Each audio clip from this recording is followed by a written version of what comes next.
And with that being said, I'm going to turn it over to Rebecca Mead and Paul Glassman. The floor is yours. Thank you so much for being here, and go for it.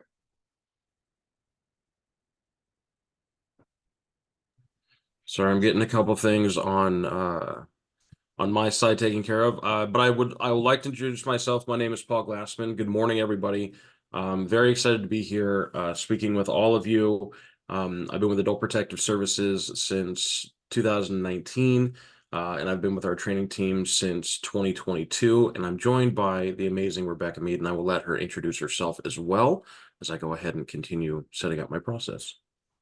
Good morning, everybody. My name is Rebecca Mead. I am the APS Senior Policy Advisor. I've been with Adult Protective Services since 2017, and I've been our Senior Policy Advisor for almost a year. I've been in policy for a couple years. I was in training before that, and I've done this presentation before. So some of you may recognize me, and it's good to see you, and I'll let Paul take it away. Awesome. Thank you. Okay. So if just a couple of things to begin with, if anyone has any questions throughout, you can go ahead and put them in the chat. And since Rebecca is so amazing, she's going to be helping monitor that for me because it is a little difficult at times to make sure that I am paying attention to chat. I would like to give a quick disclaimer too.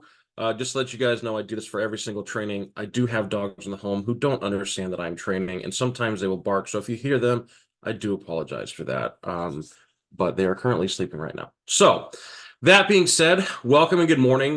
We are both Rebecca and myself are from Adult Protective Services. We're going to be talking about mandatory reporting. And as said before, we don't have time to really staff personal situations or client specific situations.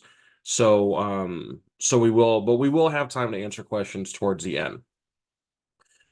So what is Adult Protective Services? We are a division within the Department of Social and Health Services, and we offer protective services for vulnerable adults. The Revised Code of Washington, or RCW 74.34, gives Adult Protective Services the authority to investigate allegations of abuse, neglect, self-neglect, abandonment, and financial exploitation, and, as I said, provide protective services to vulnerable adults across the state of Washington. The Adult Protective Services in Washington State began with the passage of RCW 74.34, the Abuse of Vulnerable Adults Law in 1984.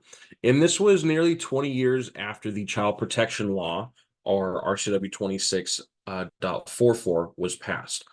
Our original program was small and was contained in a larger long-term care delivery system, also known as home and community services. The program at the time had a part-time program manager, and the social workers had dual responsibilities for long-term care services, case management activities, plus APS investigations. So who is considered a vulnerable adult? We have a lot of folks that would provide varying answers. So just real quick, I'll open it up to some folks in the chat. Who do you believe would be considered a vulnerable adult in the state of Washington? Like I say, you can go ahead and just put any answer that you feel in the chat here.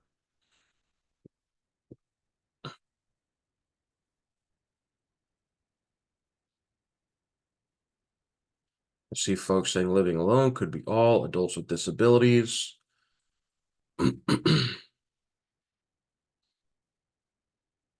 Elderly. Yeah. So although your examples indicate people with vulnerabilities, RCW 74.34 defines vulnerable adult very specifically. And it defines the Adult Protective Services target population and the authority to investigate. So let's take a look at what RCW 74.34 says. So the criteria for a vulnerable adult, as I said, is very specific in RCW 74.34, and it's unique to Washington State. So although a person may be vulnerable in many ways, they must meet or have some indication that they may meet the RCW 74.34 criteria for adult protective services to have authority to investigate. It's important to note that if at the time of our intake, it is not clear whether the alleged victim is a vulnerable adult, the intake will be assigned to an investigator to then go out and determine the vulnerability status, or the vulnerable adult status, VA status, as we say. So the law defines vulnerable adult, as you can see on the screen here, with several different criteria. The first criteria is a person 60 years of age or older with a functional, physical, or mental inability to care for self. So let's break that down a little bit. Functional inabilities are activities of daily living, or ADLs, or instrumental activities of daily living, IADLs. ADLs are those functions related to basic personal care and mobility, such as eating, bathing, dressing, using the toilet, transferring from bed to chair to bed, etc. IADLs are those functions related to activities necessary to live independently in the community, such as using a telephone, taking medications, managing money, grocery shopping, meal preparation, shopping, light and heavy housework, doing laundry, using local transportation, and remembering appointments. When we talk about physical inabilities, this can include weakness and inability to ambulate. So someone who is using a wheelchair or is unable to get out of bed on their own, someone who may have vision problems, so on and so forth. Mental inabilities can include cognition issues, traumatic brain injuries, dementia, paranoia, hallucinations, etc. The other set of criteria that we look at is an adult 18 years of age or older who has a developmental disability, which means a disability attributable to an intellectual disability, cerebral palsy, epilepsy, autism, or another neurological or other condition which originates before the age of 18. The individual is a subject to a guardianship under RCW 11.130.265 or a conservatorship under RCW 11.130.265. And remember, a guardianship is related to the decisions regarding health, safety, and healthcare, while a conservatorship is related to management of property and finances. The next piece of the criteria that we look at for vulnerable adult status is the individual living in a nursing facility, boarding home, adult family home, soldier's home, residential rehabilitation center, children's foster home, or any facility licensed or required to be licensed by the Department of Social and Health Services. Then we look at, is the individual receiving in-home services through a licensed healthcare agency, hospice, or an individual provider? We look at, is the individual self-directing his or her own care by a personal care aide who performs that care for compensation? Those are all the criteria that we look for when trying to determine vulnerable adult status. When we speak specifically about self-directing his or her own care, that has some specific criteria to determine if the alleged perpetrator is a personal aide providing care that is self-directed by the client. If the response to every question is yes, then the personal aide is providing self-directed care. We have about 8 questions that we have to ask in order to determine that. So the first question we ask is the AV living in a residence that does not require licensure? So again, one of those facilities that we were talking about earlier. The second question is the AV without a legal guardian for medical decisions? So are they legally competent to direct their own health care? The third question we look at is an AV have a functional disability that prevents performance of healthcare tasks? So is the task prescribed by a healthcare professional? Excuse me, in something to note is that over-the-counter medication does not apply. The fourth question we look at is, does a personal aide provide the healthcare task? So again, to note, the personal aide may also be performing other personal care functions for the client as well. The fifth question we look at is the personal aide being paid or compensated to perform the task? The sixth question is, does the client who would otherwise be performing these healthcare tasks for him or herself personally direct the task? The seventh question is the task under treatment orders or prescriptions from a licensed healthcare provider? And then the eighth and final question is, did the client inform the healthcare provider that he or she would be self-directing a personal care aide to perform the task? So again, when we're talking about self-directing their own care, in terms of adult protective services, these are the questions that we are asking to assist in determining as to whether or not somebody would fit vulnerable adult criteria for that self-directing their own care. So the different types of mistreatment that Adult Protective Services investigates, the allegations, I should say, that Adult Protective Services is mandated to investigate are physical abuse, mental abuse, sexual abuse, improper use of restraints, personal exploitation, abandonment, financial exploitation, neglect, and self-neglect. And we're going to be discussing each allegation and providing examples for greater understanding. Before we get into all of the different allegations, we have to ask what abuse is. An abuse means the intentional, willful, or reckless action or inaction that inflicts injury, unreasonable confinement, intimidation, or punishment on a vulnerable adult. In instances of abuse of a vulnerable adult who is unable to express or demonstrate physical harm, pain, or mental anguish, the abuse is presumed to cause physical harm, pain, or mental anguish. The abuses have 5 subsections, and we will be discussing each in turn. And for each subsection, we must meet both the abuse parent definition that we are looking at here and the subsection definition criteria to substantiate. However, we only need elements of the allegation to initiate an investigation. We'll talk a little bit more about that later. Something to note here is that for the abuse categories and subcategories, there is no duty of care requirement. And the presumption of harm is that the idea that just because you can't express or recall the harm does not negate that the harm occurred. So let's talk about physical abuse. Physical abuse is the intentional, willful, or reckless action of inflicting bodily injury or physical mistreatment. When we're looking at when we're looking at physical abuse, some indicators could include scratches, bruises, pain, tenderness, broken bones, torn clothing, statements of physical abuse. So somebody saying that they were physically abused, trips to the ER, injuries which don't match reported incidents, burns, restraint marks, redness, black eyes, and unusual injuries. So for example, the alleged victim, or AV, has osteoporosis, and the alleged perpetrator, or AP, pushed the AV so hard that the action caused a fall and resulted in a broken hip. It's a very, very clear-cut example of what Adult Protective Services would investigate for physical abuse.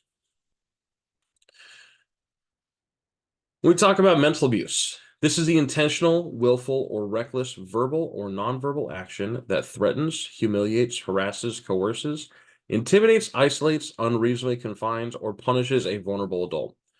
Mental abuse may include ridiculing, yelling, or swearing as well.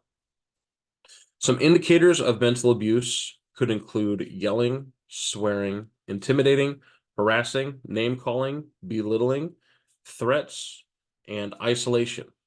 Isolation could be from family, could be from society, or it could even be from activities that we know the individual likes to do. So, for example, if somebody likes to go to their local senior day center and they like to go and do, maybe they have a routine where they like to go and play bingo or something like that, and somebody's isolating them, preventing them from doing that. They're no longer allowing that person to go. That could be considered mental abuse. Another example is the alleged perpetrator called the alleged victim a vulgar name that caused the alleged victim to cry. We do see that quite often with Adult Protective Services as well. Sexual abuse is any form of non-consensual sexual conduct, Sexual abuse also includes any sexual conduct between a staff person who is not a resident or client of a facility or a staff person of a program authorized under Chapter 71A.12 and a vulnerable adult living in that facility or receiving service from a program authorized under the same Chapter 71A.12, whether or not it is consensual. So some indicators of sexual abuse include pelvic and or rectal pain, vaginal or anal bleeding, vaginal or urinary tract infections, pregnancy, semen stains, increased sexualized behavior, sexually explicit photography or other communication, depression, social withdrawal, sudden hygiene issues, and or fearfulness. An example that we have for sexual abuse is our alleged victim told her individual provider she was playing video games with her longtime friend, the alleged perpetrator, at her house. The alleged perpetrator wanted to have sex with the alleged victim, who did not want to, but the alleged perpetrator went ahead and had sex with the alleged victim without her consent. When we talk about improper use of restraint, this is the inappropriate use of chemical, physical, or mechanical restraints for convenience or discipline. Please note that in order for an allegation to meet the criteria of improper use of restraint, it must be done in a manner that is as follows. So one, it is inconsistent with federal or state licensing or certification requirement for facilities, hospitals, or programs authorized under Chapter 71A.12. 2, it is not medically authorized.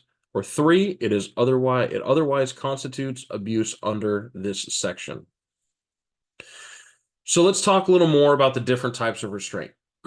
Chemical restraint is the administration of any drug to manage a vulnerable adult's behavior in a way that reduces the safety risk to a vulnerable adult or others, and has the temporary effect of restricting the vulnerable adult's freedom of movement and is not standard treatment for the vulnerable adult's medical or psychiatric condition. Physical restraint is the application of physical force without the use of any device for the purpose of restraining the free movement of a vulnerable adult's body. And physical restraint does not include briefly holding without undue force a vulnerable adult in order to calm or comfort him, or holding a vulnerable adult's hand to safely escort him or her from one area to another. Mechanical restraint means any device attached or adjacent to the vulnerable adult's body that he or she cannot easily remove that restricts freedom of movement or normal access to his or her body. Mechanical restraint does not include the use of devices, materials, or equipment that are A, medically authorized as required, and B, used in a manner that is consistent with federal or state licensing or certification requirements for facilities, hospitals, or programs authorized under Chapter 71A.12. So, for example, improper use of restraint. The alleged victim lives in a nursing facility because of his dementia and lack of mobility to perform his ADLs. He has sundowners, is up late at night pacing the hall, and loses his way going into other people's rooms. He also often appears distressed, yelling, "Help! Help!" Tired of redirecting the alleged victim, the nurse gave him 50 milligrams of Benadryl, which was not authorized by the alleged victim's physician, so the AV would sleep. So, as we were talking about earlier, that is a form of chemical restraint. She is providing something that is not medically authorized in order to essentially put the AV to sleep.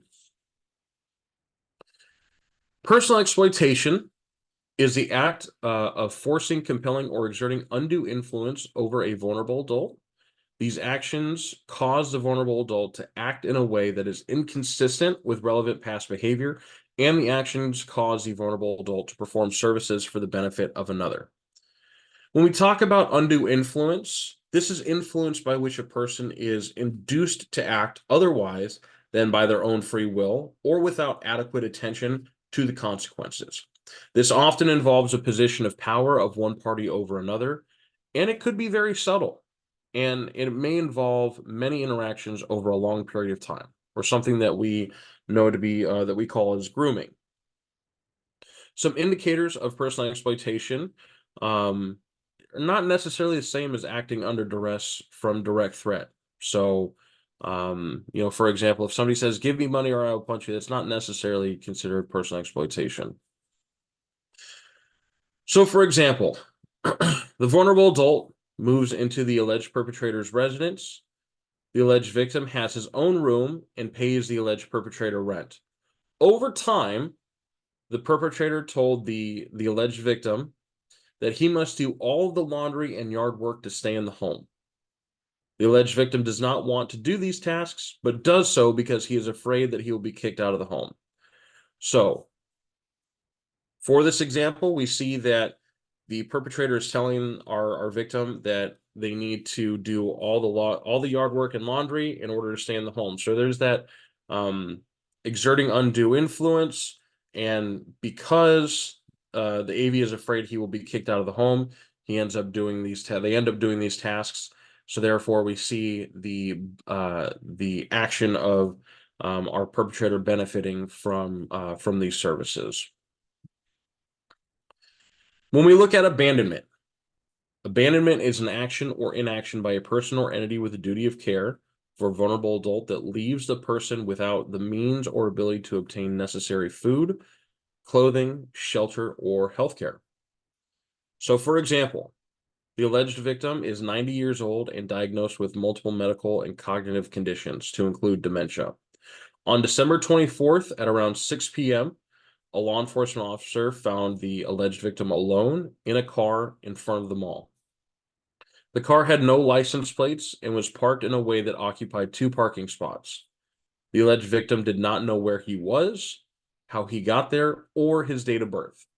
The alleged victim had no identification, money, or phone to call 911. The officer determined the AV had been left in the vehicle by his caregiver for at least 4 hours. The alleged victim had no means or ability to obtain necessary food, clothing, or health care.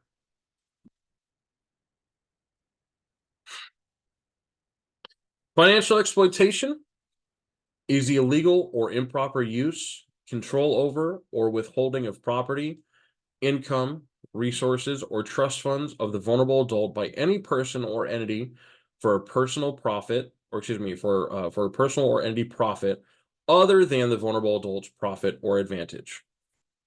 Financial exploitation includes, but is not limited to, A, the use of deception, intimidation, or undue influence by a person or entity in a position of trust and confidence with a vulnerable adult to obtain or use the property, income, resources, or trust funds of the vulnerable adult for the benefit of a person or entity other than the vulnerable adult. B, the breach of a fiduciary duty, including but not limited to the misuse of a power of attorney, trust, or a guardianship appointment that results in the unauthorized appropriation, sale, or transfer of the property, income, resources, or trust funds of the vulnerable adult for the benefit of a person or entity other than the vulnerable adult. Or C, obtaining or using a vulnerable adult's property, income, resources, or trust funds without lawful authority by a person or entity who knows or clearly should know that the vulnerable adult lacks the capacity to consent to the release or use of his or her property, income, resources, or trust funds. Some indicators of financial exploitation could include missing money, missing property, unpaid bills, inappropriate spending, which is not for the benefit of the vulnerable adult, a lack of access to resources, inappropriate transfers or resources, or not allowing the use of available resources. So, for example, the power of attorney, who is our alleged perpetrator of the alleged victim, takes money out of the AV's retirement check every month and transfers it to her own bank account. So the alleged perpetrator is taking money out of the alleged victim's account and putting it into the alleged perpetrator's bank account to pay for the alleged perpetrator's own monthly house bills. The alleged victim resides at an assisted living facility to which the alleged perpetrator has not paid the victim's participation for 6 months. The assisted living facility is now threatening to evict the alleged victim for lack of payment.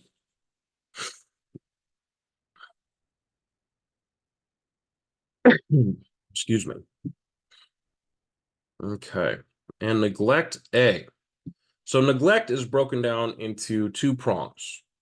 The action or inaction of the alleged perpetrator must meet one of these prongs. So neglect A, that you see on your screen here, is a pattern of conduct or inaction by a person or entity with a duty of care that fails to provide the goods and services that maintain the physical or mental health of a vulnerable adult, or that fails to avoid or prevent physical or mental harm or pain to a vulnerable adult. A person with a duty of care is as follows. So this could be a guardian appointed under Chapter 11.88. This could be a person named in a durable power of attorney as the attorney in fact, as defined under Chapter 11.94. This could be a person providing the basic necessities of life to a vulnerable adult, where either A, the person is employed by or on behalf of the vulnerable adult, or B, the person voluntarily agrees to provide or has been providing the basic necessities of life to the vulnerable adult on a continuing basis. So, something to remember is that sometimes it is difficult to determine duty of care. If, as a reporter, you are unsure whether the alleged perpetrator has a duty of care, report it to Adult Protective Services and let our investigators determine if in fact that alleged perpetrator has a duty of care. Some indicators under this neglect A prong could include dehydration, malnutrition, over or under medicating, extreme weight loss, decayed teeth, overgrown nails, matted and or infested hair, repeated falls, pressure ulcers, home conditions impacting health or care, and a lack of medical care. So, for example, I am the neighbor of a vulnerable adult, and I start bringing my neighbor dinner every night for 2 months. Suddenly, I start working nights and stop bringing the vulnerable adult dinner. Because I established a pattern of voluntarily bringing the vulnerable adult dinner, I now have a duty of care to that vulnerable adult. So even though I'm not being paid to do anything, I have established that pattern of at least every night for 2 months, bringing that person food, and therefore establish that duty of care voluntarily. Neglect B, this is the second prong of neglect, is an act or omission by a person or entity with a duty of care that demonstrates a serious disregard of consequences of such a magnitude as to constitute a clear and present danger to the vulnerable adult's health, welfare, or safety. So, neglect B, some indicators under this prong could include drunk driving, illegal drug exposure, to include meth and or heroin, failure to medicate with life-saving drugs, failure to address wandering, access to potentially harmful weapons, allowing harmful access to the vulnerable adult as well. Something to note, RCW 9A.42.100 relates to methamphetamine manufacture and exposure. So an example of neglect B is our alleged victim was out of her insulin, and she is a brittle diabetic. The AV's trained caregiver, who is our alleged perpetrator, called the pharmacy at 9 a.m. to get the medication refilled and left to pick it up. The alleged victim ambulates with a walker and can be left alone for short periods of time. When in the car, the alleged perpetrator received a phone call from her friend asking the alleged perpetrator to join her for a day of shopping at the mall. The alleged perpetrator returned to the AV's home at 6 p.m. with the medication and found the alleged victim unconscious on the floor in the living room near the phone. So that, again, is that act or omission that demonstrates that serious disregard of consequences. Self-neglect. This is the failure of a vulnerable adult not living in a facility to provide for himself or herself the goods and services necessary for their physical or mental health, and the absence which impairs or threatens the vulnerable adult's well-being. This definition may include a vulnerable adult who is receiving services through home health, hospice, or a home care agency or an individual provider when the neglect is not a result of inaction by that agency or individual provider. Some indicators of self-neglect look very similar to the neglect indicators. So dehydration, malnutrition, over or under medicating, extreme weight loss, the decaying teeth, overgrown nails, matter-infested hair, repeated falls, pressure ulcers, home conditions impacting health or care, lack of medical care. But in self-neglect, the vulnerable adult has a responsibility for themselves.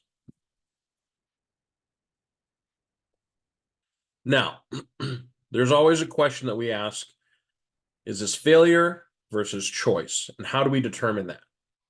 Does every poor choice threaten the vulnerable adult's well-being? No. You know, if they have a dirty house or if they're not taking medications, what is the impact on their well-being based on these decisions that this individual is making? So, for example, the alleged victim is 80 years old and lives in her own home, and she has done so for 60 years. Her home appears hazardous. There are 15 cats and unclean litter boxes in every room of the house.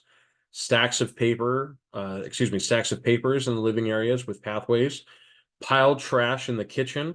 Molding dishes in the sink. There's an unclean toilet, bathtub, and sink to the point of appearing brown with a stench of ammonia throughout the house. The AV has diabetes and her toes on her right foot are infected and may be gangrenous. Our alleged victim has advanced dementia and demonstrates moderate to severe confusion. Our alleged victim has no phone. She can limp only a few feet at one time. And our alleged victim refuses to accept any services and tells you to go away. So we have a lot of different things happening in this example here. And it shows that our alleged victim is not wanting any services and is telling anyone to go away. So that's something that Adult Protective Services would investigate for self-neglect. Now, there's a little bit of a caveat with self-neglect. You may report concerns of self-neglect as you would other reports, but these reports are not required by law. But we always like to say that, you know, if you have kind of that gut feeling, go ahead and make that report anyway, right? So now let's talk about the different types of reporters. Why we're here. Mandatory versus permissive. Excuse not versus, mandatory and permissive. A mandated reporter is an employee of the department, law enforcement officer, social worker, professional school personnel, individual provider, an employee of a facility, an operator of a facility, an employee of a social service, welfare, mental health, adult day care, home health, home care, or hospice agency, county coroner or medical examiner, Christian Science practitioner, or healthcare provider subject to Chapter 18.130. And that is found in RCW 74.34.020, subparagraph 14. RCW 74.34.020, subparagraph 17 defines permissive reporter as any person, including but not limited to an employee of a financial institution, attorney, or volunteer in a facility or program providing services for vulnerable adults. So, does anyone know what an ombudsman is? An ombudsman advocates for residents of skilled nursing facilities, adult family homes, and assisted living facilities. The purpose of an ombudsman is to protect and promote resident rights, and the ombudsman needs the permission of the client to report to Adult Protective Services. It's also important to note that banks in the state of Washington can report in good faith, and Washington state law gives banks the immunity for reporting. So, for example, AV comes into the bank with a much younger female. The AV has added her to his accounts, and she does all the talking while at the bank branch, which includes extensive withdrawals from the AV's account. The bank can go ahead and make a report in good faith to Adult Protective Services. Some of the requirements of mandatory reporters. You you are required to report under RCW 74.34.035. If there is any doubt as to the type of physical abuse, and if it requires law enforcement, a referral to law enforcement, make that referral or make that report. Something to note is that Adult Protective Services, we are not first responders, so call law enforcement first. If the alleged victim has an injury that appears on the back, face, head, neck, chest, breasts, groin, inner thigh, buttock, genital, or anal area, if there is a fracture, if there is a pattern of physical assault between the same vulnerable adults or involving the same vulnerable adults, or there is an attempt to choke a vulnerable adult, make that call to law enforcement. You must report to law enforcement if suspected sexual assault or those types of physical abuse occur. And we must report suspicious deaths to the coroner or medical examiner as well. Adult Protective Services, we do keep our reporters confidential. There are certain times where a reporter's identity may be released by the department. And that's if the reporter provides consent for disclosure, if there is a judicial proceeding to do so, if APS refers an intake to the Department of Health, or if APS shares intake or case information with law enforcement or the Medicaid Fraud Control Unit. When we talk about the judicial proceeding, if our alleged perpetrator asks for a hearing to challenge an APS finding, a judge can release that reporter information. When we're talking about another enforcement agency, so as I was talking about just a few moments ago, Adult Protective Services, we make referrals or provide case information to other agencies authorized to investigate the matter. So again, law enforcement, Medicaid fraud, the Department of Health, Systems Quality Assurance, and that's when somebody is a credential provider. The other thing to remember is that people may guess who made the report as well. There are folks that have smaller social circles that just don't have a ton of resources around them or people in their lives, and so they may guess who made the report. Adult Protective Services, we don't provide that information, and if you are making the report, it is up to you as to whether or not you want to share if you made that report or not. When we're talking about the report information, our investigators and our intake staff would greatly appreciate as much information as you can provide at intake or when our investigators make contact with you. If you do not wish to be contacted, please notify the intake worker. However, the investigator may not be able to do as complete of an investigation if he or she does not have enough information. We need the who, what, when, where, why, and how. So providing your contact information, names for our alleged victim and our alleged perpetrator, date of birth, social security numbers if we have it, addresses, phone numbers, allegation information. So what happened? What happened? What are we reporting? If there are any alternate decision makers or contact information. So, does the AV have? Does our victim have a guardian? Do they have a power of attorney? Attorney in fact. Are there other interested persons such as a case manager, a caregiver, witnesses, and their contact information? We want to try and make sure that we are providing as well of an investigation as we can, and the more information we can get from the start, the more successful our investigation is going to be. So what to expect from Adult Protective Services? Adult Protective Services is going to take your report. We're going to determine if the allegation meets RCW 74.34. We're going to assign for an investigation or a referral. Referrals to law enforcement or other agencies will be included in those referrals. We're going to investigate under RCW 74.34. We're going to offer the alleged victim protective services, and then we will determine a finding, whether it's unsubstantiated, inconclusive, or substantiated. Again, when we're talking about the referrals to law enforcement, if the report that we receive suspects criminal activity, we're going to send that to law enforcement. We're going to interview our alleged victims, our alleged perpetrators, any witnesses or collateral contacts, any other person relevant to the situation. We want to try and get as much information about the incident as possible. Based upon the collected evidence, we are going to determine if abuse, abandonment, neglect, self-neglect, or financial exploitation occurred. As I said, we're going to offer protective services. And now it's important to note that we need to do this with the consent of our alleged victim. Most protective services are voluntary. Adult protective services will coordinate and make referrals to other services and or agencies, medical or psychological evaluations, in-home services, residential facility services, assistance with protection orders, or other services. At times, it may seem like you made a report and something may not be happening. That's not always the case.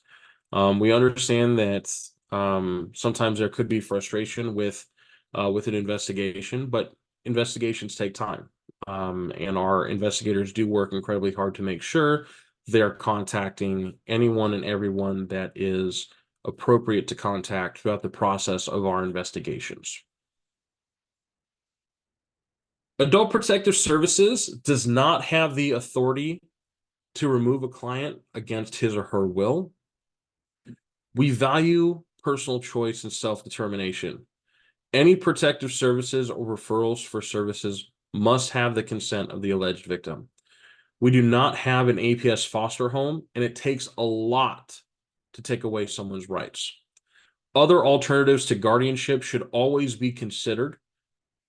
And in very bad situations, Adult Protective Services will use other means to assist with helping the vulnerable adult, such as law enforcement or the designated crisis responders or designated mental health professionals. During the investigation, Adult Protective Services cannot share the reporter's name. We cannot share what the client shared with Adult Protective Services, nor what is going on in an investigation. And as you guys can see on your screen, we don't have the authority to detain or arrest any individuals. We do not have the authority to act as a guardianship service or act as an emergency response. And we do not have the authority to investigate an allegation unless the person is a vulnerable adult and there is an allegation. So when to report? Immediately. If you believe a vulnerable adult is being abused, neglected, exploited, or abandoned, please call Adult Protective Services immediately, as soon as you are safe and able to do so.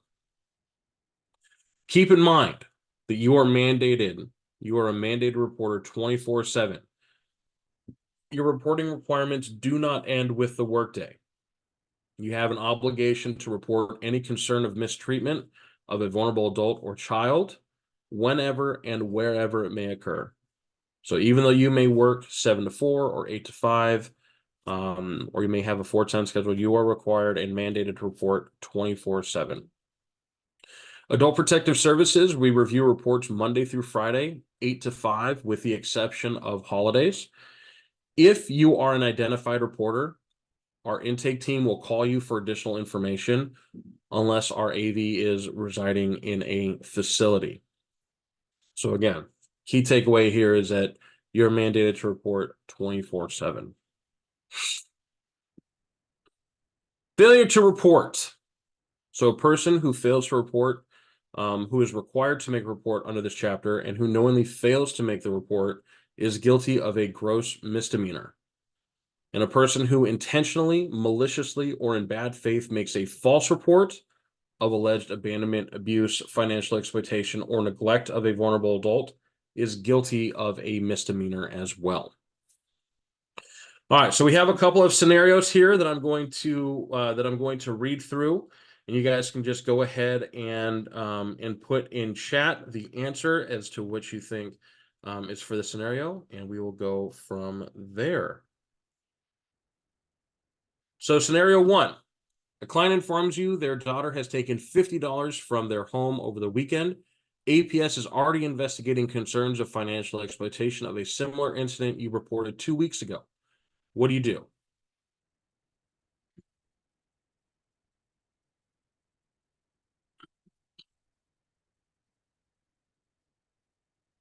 Awesome. You guys are absolutely right. The correct answer is C. Make a report to Adult Protective Services. Even if APS is already involved, you should always report new incidents, allegations, or concerns to Adult Protective Services. I also saw some folks throwing A and C in there. Yes, you may also want to staff this with your supervisor as well, but we always want to make a report to Adult Protective Services. Scenario number 2. A coworker informs you of concerns regarding a client with bruising on their face, as the client has not been forthcoming as to the cause of the bruising. The coworker asks you if they should report to Adult Protective Services. What do you do? What do we do in this situation?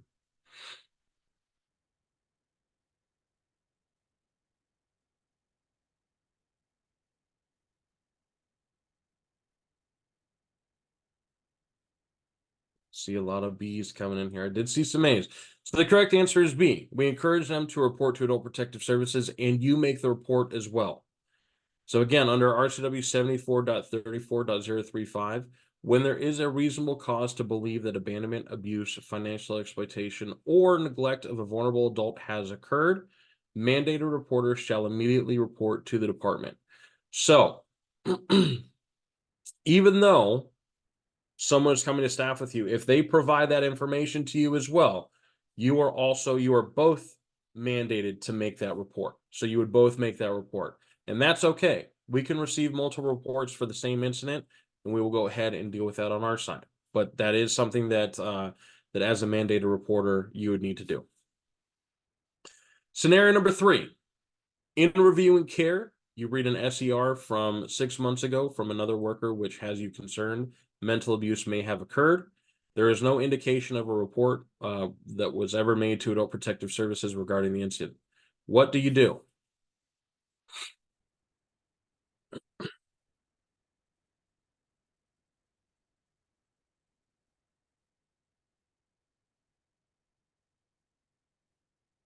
Awesome. You guys are absolutely right. The correct answer is A. You make a report to Adult Protective Services. Anytime you delay in reporting, it is not immediate. So staffing after you report may be a requirement of your agency, and again, might also be a good idea, but don't put off making the report to do so. All right, and where to report? So Adult Protective Services is separated into 3 different reporting areas. We have our APS centralized intake number, which is 877-734-6277. Can contact us 24 hours a day. As I said, our APS team is on for live calls between 8 a.m. and 5 p.m. Monday through Friday, with the exception of holidays.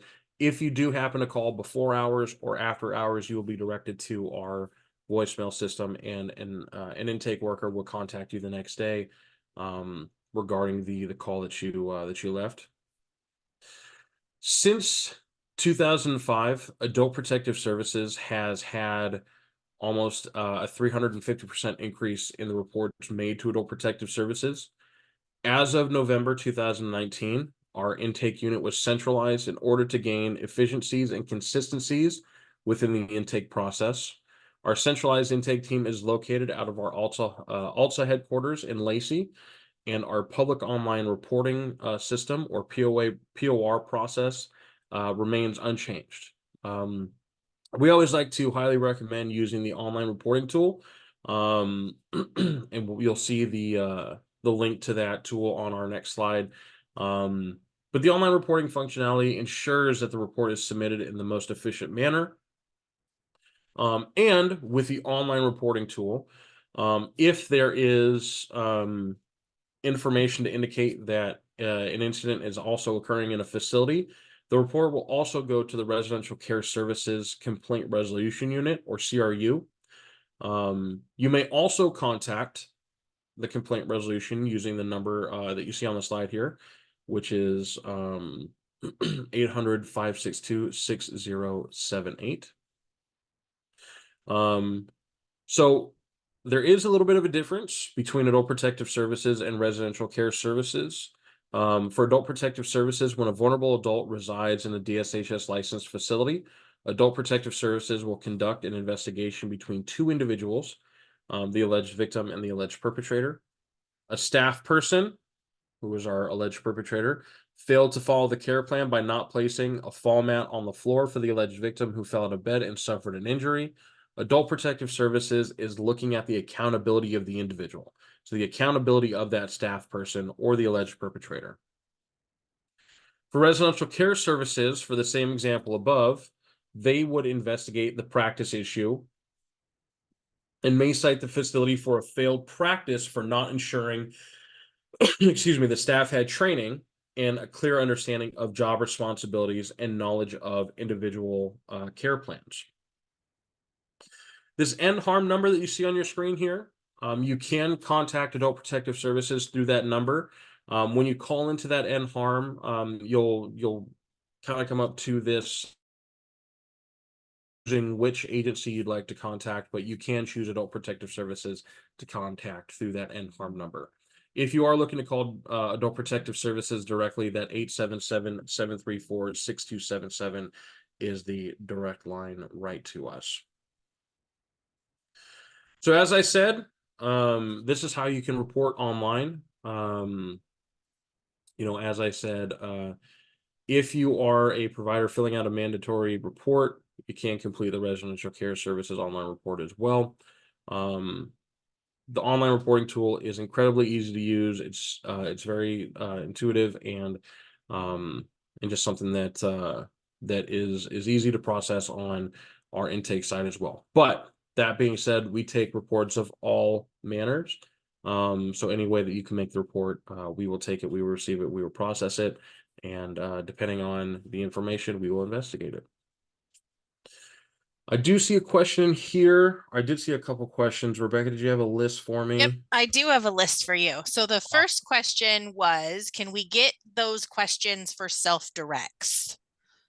The questions that you listed. That's a great question. I did email this slide deck to Anthony as well. And so in this slide deck, under the notes for each slide, those questions are in that slide where we were talking about vulnerable adult status. I would also say, though, that it's not a mandatory reporter's responsibility to understand how a person is a vulnerable adult. So it's not necessarily your responsibility to know for sure if they're self-directing their own care. Those are questions that APS looks at for vulnerable adult status.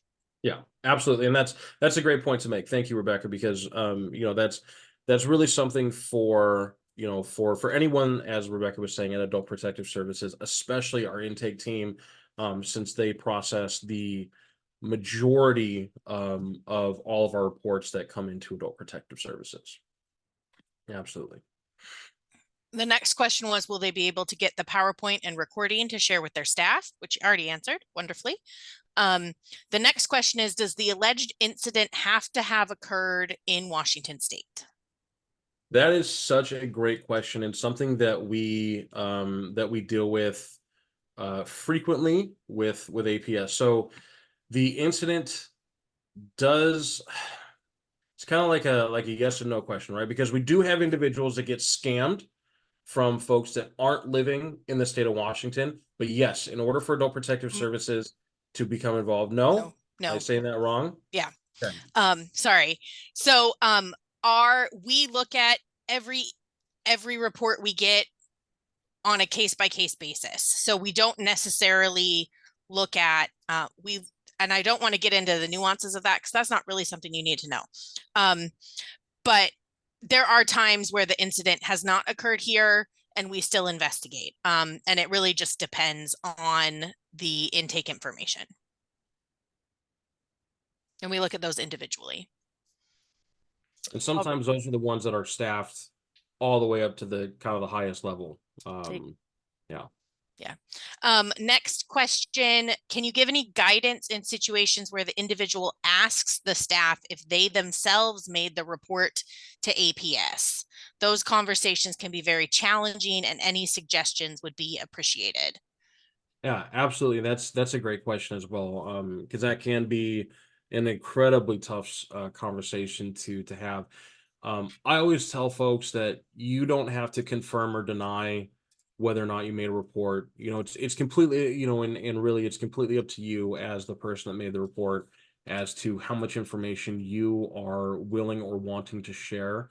One of the things that you could potentially say is that, I'm not sure who made the report. If you're not wanting to share that you made the report, you can always say, I'm not sure who made the report. But it sounds like somebody cares enough about you to make a report, right? Or if you do want to share that you made the report, you can always let them know that you are the person that made the report. It's completely up to you. But those can be difficult conversations to navigate. The next question is the online reporting tool HIPAA compliant? That's a great question, and I'm going to actually have Rebecca answer that because So she's our policy I person. I'm going to say I don't fully understand what you mean by HIPAA compliant.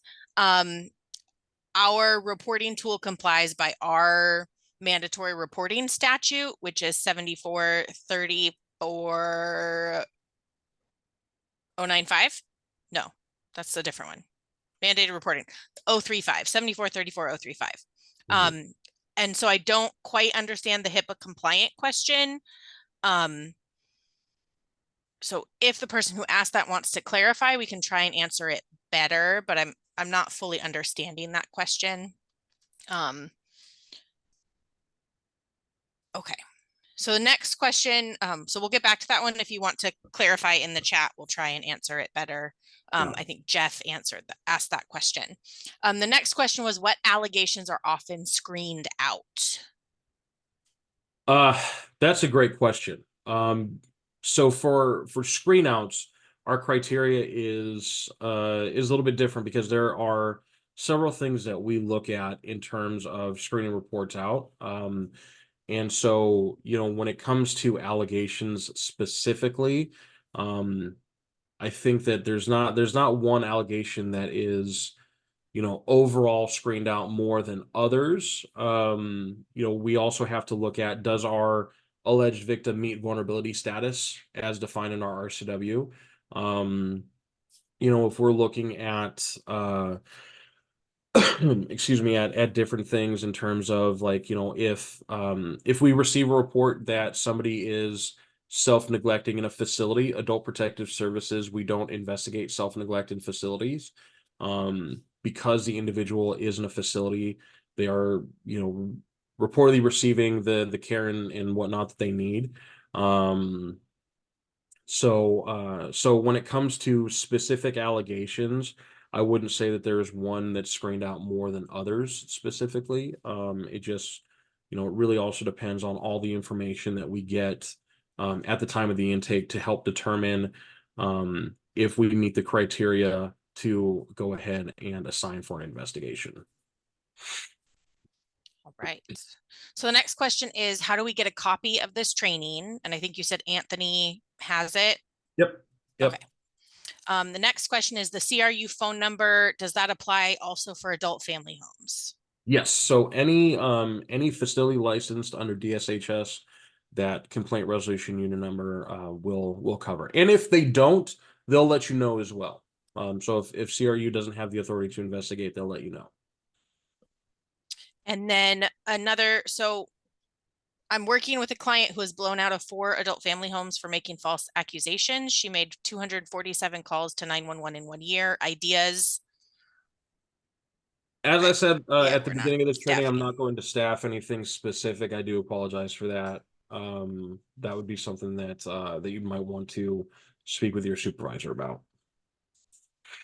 All right. So Jeff clarified the HIPAA question. So by HIPAA compliance, I mean, is the online portal secure, encrypted? We have to share protected health information for the members we serve. And if it's not encrypted, then my understanding is that the electronic information is then more vulnerable to being intercepted and therefore could cause a HIPAA breach. I believe it's a secure website. APS information is extremely confidential. And so I believe, I wouldn't say HIPAA because APS and HIPAA are different, but I do believe it's a secure website transmitting the information. Yeah. And I will say that, you know, we do receive reports from hospital staff or other medical staff, and they do provide information in terms of you know, I don't want to say always different diagnoses, but different things that are going on with different individuals. And as Rebecca said, we do keep, I mean, we are extremely confidential with the information that we have. And so the online reporting tool, I do believe, again, as she said, may not necessarily be HIPAA certified, but we do have our own confidentiality laws that we have to follow. All right. Next question is, what recommendations do you have for home health staff for documenting interactions and staffings with APS workers? How much detail should be included, or can it impact your investigation? Sometimes it seems relevant to capture important details, but we also have heard to just put in very high level notes such as discussed APS referral with investigator. What can we document? So that's a great question, and that I feel like that would be a question to have with your supervisory staff in turn. If I'm understanding the question correctly, in terms of what your what your agency is requiring is up to them. And if I'm understanding the question correctly, you're talking about after you have had a discussion with the APS investigator, or are you talking about taking notes of an incident to share with an APS investigator? Because if you're talking about taking notes of an incident to share with an APS investigator, as much information as you can possibly provide to that intake worker or the investigator is greatly appreciated by Adult Protective Services. But if you're talking about notes to keep with a conversation that you've had with an APS worker, I would say just staff with your supervisor and see what they're directing you in terms of that. Adult Protective Services, again, when we come out and do our investigations, we do take notes. We have case notes and everything that we have to fill out from our different interviews and whatnot. But that is our process and our policy. So really, you know, if you're talking about what your agency is expecting of you, that might be a policy thing that you want to check in with your supervisor about. Yes, I'd agree. I do want to add though, Paul. So while we can't tell you what you can and can't write, you do want to keep in mind that you have different confidentiality rules around your case notes than APS. APS case notes are confidential, and details of our investigations are confidential. So that is something you want to keep in mind about the level of detail you put in case notes, because your clients and the pub and other people can request and get those SIR notes, whereas they can't in APS for the most part, unless there's legal proceedings. So that's one thing to keep in mind when you're staffing that with your supervisor. Yeah, absolutely. Next question, discussion and staffing with APS and next steps discussed. Oh yeah, she's just clarifying that it was not subjective info, but for example, what they plan to do or stuff like that. Yeah. Any other questions? Not that I'm seeing. Did we miss any? If I missed one, please put it back in the chat because I thought I grabbed all the ones from the beginning, but Looks now like they're harder to find. the Q&A thing. Okay. I answered that one already, Paul. Perfect. Perfect. Well, if there are no other questions, that is the time that Rebecca and I have for everyone. Truly appreciate everyone allowing us to be here and allowing us to go over this wonderful mandated reporter training that we always love to do. So I'm going to turn it back over to Anthony. Thank you all, and I hope you all have a great day. Rebecca and Paul, thank you so much for that that informative presentation. We really do appreciate it. As you can see, there's a lot of hands you're receiving. I can say that this is the first one I've actually set in on, and it was very informative, and a lot of things I learned a lot that I didn't know about. So I really want to appreciate y'all for taking time out of your busy schedules to come in. I also want to thank everybody that joined the webinar today. Please be on the lookout for the post-webinar follow-up. You'll be receiving your certificates of participation. as well as the brochure that has been provided. I don't believe that we will be providing the actual PowerPoint, but we definitely will get you that brochure with contact information, and you will be good to go there. All right. So thank you so much again, Paul and Rebecca. Thank you so much again. Y'all have a great rest of your day. And we'll see you next month on whatever that day is, and that second Thursday in June. Y'all do the math. Have a great day, y'all.